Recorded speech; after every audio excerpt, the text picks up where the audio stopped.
ছোট বাচ্চাটি ভূতের এরিয়া থেকে বের হয়ে কোথায় যাচ্ছে? আরে তুমি ঠিকই বলেছো, আমার যা মনে হচ্ছে ওই ভূত। কি প্রত্যেকদিন যাই আমরা, কালকে এখানে এসে ওকে আবার দেখবো। হ্যাঁ তাড়াতাড়ি চলো। আজকেও দেখতে পাচ্ছি। আরে আমার রাস্তার ভিতরে এই বড় গাছ কে রেখেছে? দেখো কে আমার এই রাস্তার ভিতরে এই গাছ ফেলেছো, না হলে আমি তাই করব যেটা আমার বাবা করেছিল। আরে এর বাপ এমন কি করেছিল? এই গাছ কি তুই রেখেছিস রাস্তার পরে? কি এই গাছ? না না না, আমি এই এখানে রাখি নাই। ঠিক আছে যা এখান থেকে। দেখো এখনো সময় আছে, কে এখানে রেখেছে এই গাছ? মনে হচ্ছে ও ভূত, এর বাবাও ভূত।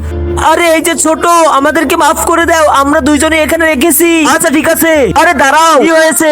এটা তো বলো যে তুমি এই ভূতের এরিয়ার ভিতরে একা একা কি করো? আরে হ্যাঁ, তোমার বাবা এমন কি করেছিল? আর তুমি তো কোনো ভূত টুত তো না। আরে না না, আমি কোনো ভূত টুত না, আমি তো শুধু এই কোনায় প্রস্রাব করতে আসি। একবার আমার বাপকে এখানে প্রস্রাব করতে নিষেধ করা হয়েছিল, তো তখন সবার বাসায় গিয়ে মুতে এসেছিল।